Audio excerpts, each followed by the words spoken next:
વિધિ હરિહરમય વેદ પ્રાણ સો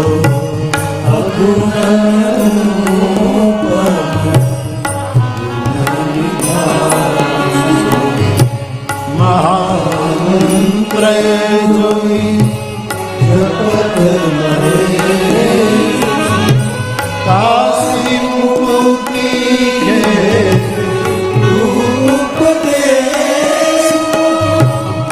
મહિમા જરાસુ જાન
તુલસીદાસજીએ લખ્યું કે હું ભગવાનના અનેક નામ છે એમાં રામ નામ ને હું વંદન કરું છું. બધા જ નામ, એમાં આ કોઈ ટૂંકો અર્થ ન કરે. તમે જે કૃષ્ણ નામ, શિવ નામ, ભગવતી માનું નામ, કોઈ પણ નામ તમારી જે શ્રદ્ધા હોય એનું નામ લો.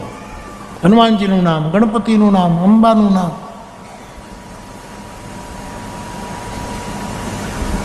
તો તુલસીજી કહે છે એમાં રામનું જે નામ છે એ આદિ અનાદિ છે. એ તો શાસ્ત્ર સંમત છે સાહેબ, એમાં હું શું કરું? એ તો મારે કહેવું જ પડશે. કાંઈ જ્યારે નહોતું આ જગતમાં ત્યારે રામ તત્વ હતું. રામ અનંત રહત હે જગ મેં દૂજા તત્વ. કબીર સાહેબ પણ અનુભવ કરીને કહી ગયા કે બીજું કોઈ તત્વ નથી રહે, એક રામ તત્વ છે, હતું, છે અને રહેશે. તો પરમાત્માના અનેક નામ, એમાંનું રામ નામ બહુ સહેલું પડે. અહીંયા બહુ સરસ બધા બોલે રામ રામ રામ રામ. સરસ છે. ડોંગરે બાપા એમ કહેતા કે આપણે ત્યાં રામ રામ બોલીએ, બે જણા ભેગા થાય રામ રામ, એનો અર્થ એમ થાય કે તારામાંય રામ છે ને મારામાંય રામ છે, એ બે રામ ભેગા થયા એના રામ રામ. આવો ડોંગરે બાપાનો અર્થ છે. એટલે રામ રામ બોલો અથવા જય સિયારામ બોલો. બોલો જય રામ, જય શ્રી કૃષ્ણ, જય શ્રી કૃષ્ણ, જય અંબે, જય અંબે, નમઃ શિવાય, નમઃ શિવાય. જે નામ લેવું એ લો, પણ રામ નામ છે. એમાં તો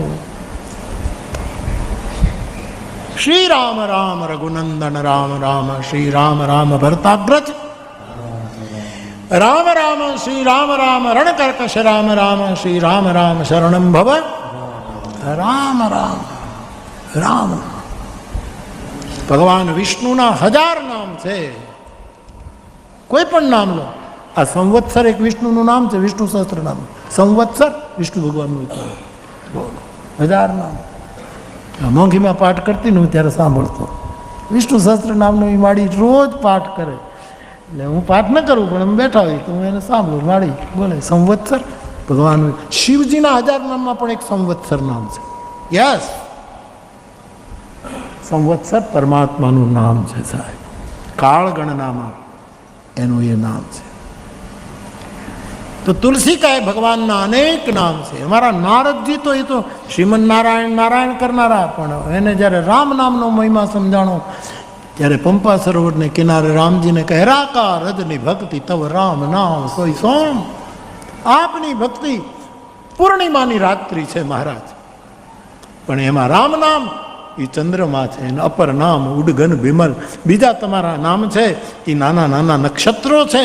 બસ હું ભગત ઉર્વ્યોમ, મારા ભક્તના હૃદયરૂપી આકાશમાં તમે રામનું નામ ચંદ્રમાની જેમ 16 કળાએ ખીલેલું રામ.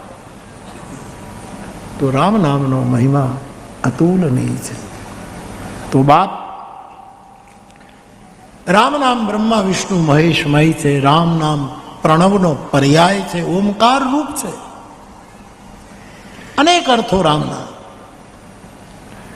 એક વખત એવું થયું કે આ દુનિયામાં દેવતાઓમાં પહેલી પૂજા કોની કરવી? 33 દેવતા હાજર થઈ ગયા. કોઈ બોલો કે મારી પહેલી પૂજા થાય, પેલો કે મારી પહેલી પૂજા. એમ બધા દેવતાઓ કહેવા લાગે, મને મને મને પહેલો પૂજો. પછી નક્કી થયું, ભાઈ એમ ના થાય, તમે બધા જ આવી રીતે કરો મારે પહેલું પૂજાવું. એમને તો પૂજાવું તો ઘણા ને, પણ કાંઈ એમને સીધે સીધું મારે પૂજાઈ જવું, મારે પૂજાઈ જવું એમ થોડું ચાલે. તો કે પરીક્ષા કરીએ કે તમારા વાહનો લઈને તમે નીકળો દેવતાઓ, અને આ પૃથ્વીની પરિક્રમા કરીને જે પહેલો આવે એને કોઈ પણ કાર્યમાં એનું પહેલું સ્થાપન થાય. ઉપડો. દેવતાઓ પોતપોતાના વાહનો. પહેલું પૂજાવાની કેટલી ચાડ તમે જુઓ તો ખરા. બધાને પહેલું પૂજાવું છે સાહેબ. બધા હાથી લઈને, ઇન્દ્રને પહેલું પૂજાવું, હાથી લઈને આવ્યું. કોઈ બધા પોતપોતાના વાહનો લઈને આવ્યું. હવે બધા દેવતાઓ જાય તો હનુમાનજી, અરે ગણપતિ તો ગણનાયક છે, એને તો જવું પડે.